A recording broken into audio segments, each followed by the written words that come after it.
ಕಲುಷಿತ ನೀರು ಸೇವಿಸಿ 80ಕ್ಕೂ ಅಧಿಕ ಜನ ಅಸ್ವಸ್ಥಗೊಂಡಿದ್ದಾರೆ. ಶಿಡ್ಲಘಟ್ಟ ತಾಲೂಕಿನ ಚಿಕ್ಕತೇಕಹಳ್ಳಿ ಗ್ರಾಮದಲ್ಲಿ ನಡೆದಂತ ಘಟನೆ ಇದು. ಕುಡಿಯೋ ನೀರಿಗೆ ಚರಂಡಿ ನೀರು ಮಿಕ್ಸ್ ಆಗಿ ಅಸ್ವಸ್ಥರಾಗಿದ್ದಾರೆ ಜನ. ಶಿಡ್ಲಘಟ್ಟ ತಾಲೂಕಿನ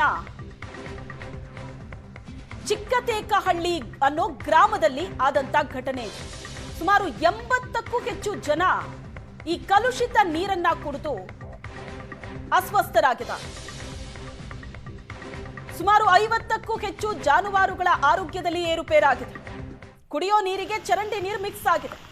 ಪಂಚಾಯಿತಿ ಪಿಡಿಒ ವಜ್ರೇಶ್ ವಿರುದ್ಧ ನಿರ್ಲಕ್ಷ್ಯ ಆರೋಪ ಇದೆ. ಸುಮಾರು 50ಕ್ಕೂ ಹೆಚ್ಚು ಜಾನುವಾರುಗಳ ಆರೋಗ್ಯದಲ್ಲೂ ಏರಿಳಿತ ಆಗಿದೆ.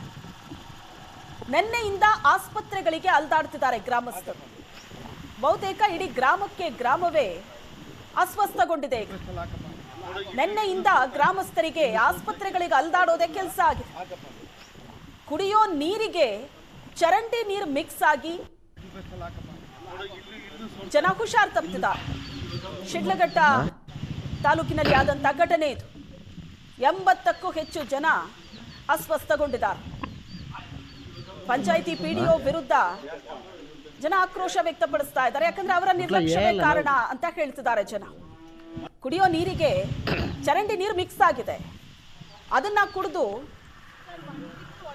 ಜನ ಅನಾರೋಗ್ಯದಿಂದ ಬಳಲ್ತಾ ಇದ್ದಾರೆ. ಈಗ ಸ್ಥಳಕ್ಕೆ ಬಂದು ಪರಿಶೀಲನೆ ನಡೆಸ್ತಿದ್ದಾರೆ.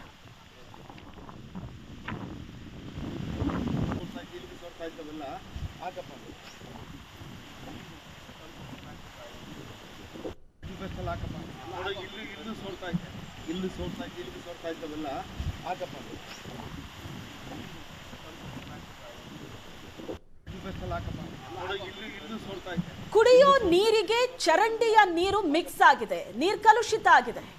ಅದೇ ನೀರನ್ನ ಇಡೀ ಗ್ರಾಮದ ಜನ ಕುಡಿದಿದ್ದಾರೆ.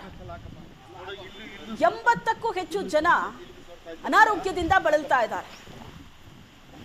ನಿನ್ನೆಯಿಂದ ಗ್ರಾಮಸ್ಥರಿಗೆ ಆಸ್ಪತ್ರೆಗಳಿಗೆ ಅಲ್ದಾಡೋದೇ ಕೆಲಸ ಆಗಿದೆ. ಚಿಕ್ಕತೇಕಹಳ್ಳಿ ಇದೇ ಗ್ರಾಮ ದೃಶ್ಯದಲ್ಲಿ ನೋಡ್ತಾ ಇದೆ. ಜಾನುವಾರುಗಳು ಕೂಡ ಅಸ್ವಸ್ಥ ಆಗಿದೆ. ಅದೇ ನೀರನ್ನ ಕುಡಿದಂತ ಪ್ರಾಣಿಗಳಿಗೂ ಸಮಸ್ಯೆ ಆಗಿದೆ.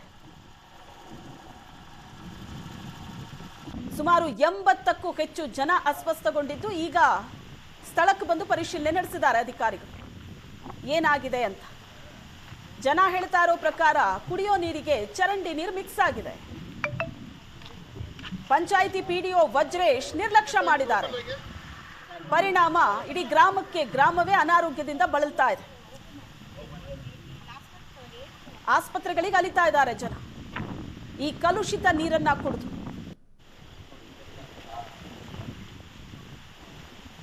ಈಗ ಪರಿಶೀಲನೆ ನಡೀತಾ ಇದೆ. ಚರಂಡಿ ನೀರು ಎಲ್ಲಿ ಮಿಕ್ಸ್ ಆಗ್ತಾ ಇದೆ ಏನು ಅನ್ನೋದರ ಬಗ್ಗೆ ಅಧಿಕಾರಿಗಳು ಪರಿಶೀಲನೆ ನಡೆಸಿದ್ದಾರೆ. ಜನರಿಗೆ ಕುಡಿಯೋದಕ್ಕೆ ಪರ್ಯಾಯ ನೀರಿನ ವ್ಯವಸ್ಥೆ ಮಾಡಬೇಕಾಗಿದೆ ಈಗ ಅಧಿಕಾರಿಗಳು.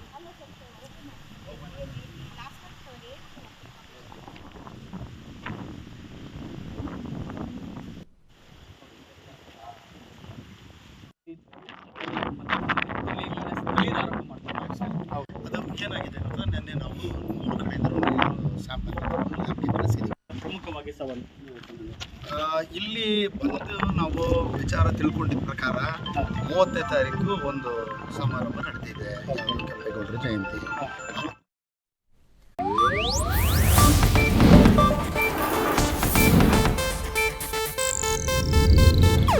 ಇದು ಏಷ್ಯಾನೆಟ್ ನ್ಯೂಸ್ ನೆಟ್ವರ್ಕ್ ಪ್ರಸ್ತುತಿ.